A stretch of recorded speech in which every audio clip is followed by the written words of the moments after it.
Eder. Mac.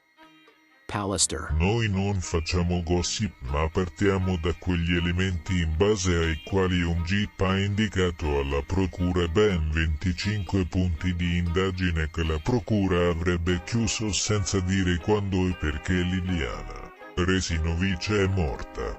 Ci rivedremo quando l'indagine sarà chiusa.